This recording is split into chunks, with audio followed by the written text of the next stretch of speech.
Now let's see the reasons for failure of the 1857 revolt. Firstly, the revolt could not spread beyond northern India. It was localized.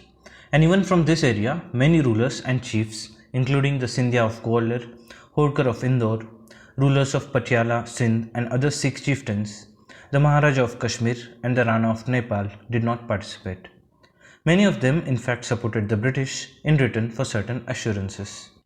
Secondly, the educated and middle classes were critical of the mutiny.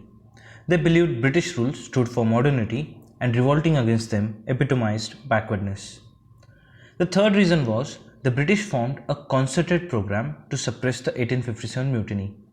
The Sepoy mutiny was rather unorganized, spontaneous, and lacked a definite ideology. The leaders were fueled by a common feeling of hatred for the alien rule, but apart from that, they had no common cause. The sepoys fought to save their caste, the chiefs for their kingdoms, and the landed classes for their estates. No leader of the revolt was able to bind these diverse elements into a unified force.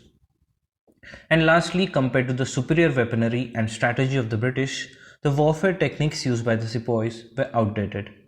The sepoys had fewer weapons and fought mainly with swords and spears. Modern communications such as telegraph gave the British an upper hand. But was it all a futile attempt?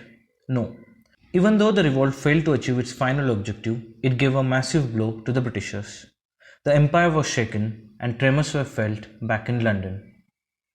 Let's see the impact of 1857 revolt on the future of our struggle for independence. After the revolt, the British government made some political and administrative changes. The Government of India Act 1858 was passed. Through this act, the control over the Indian administration was taken away from the East India Company. India was now brought directly under the Crown rule.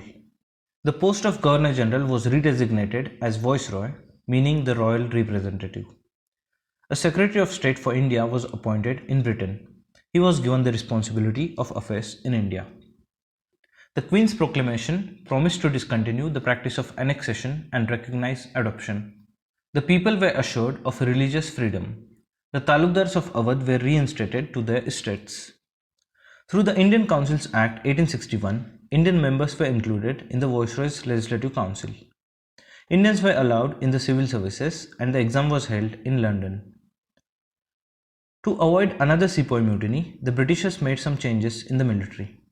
By the Army Amalgamation Scheme of 1861, EIC's troops were placed under the service of the Crown.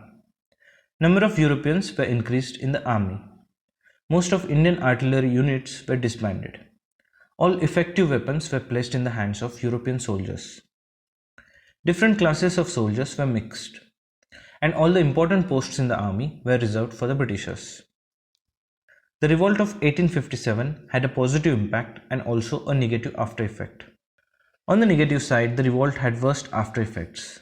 There was an increase in racial bitterness in the English and Indians for each other. A conscious policy of divide and rule began in India. And from territorial expansion, the British shifted focus towards economic plunder of India. But on the positive side, the revolt helped lay the foundation for nationalism as it became the symbol for challenge to the British rule. The leaders of the revolt began to occupy a prestigious place in the minds of Indians. Overall, the revolt inspired a new generation of freedom fighters. In the next chapter, we shall see the growth of nationalism in India.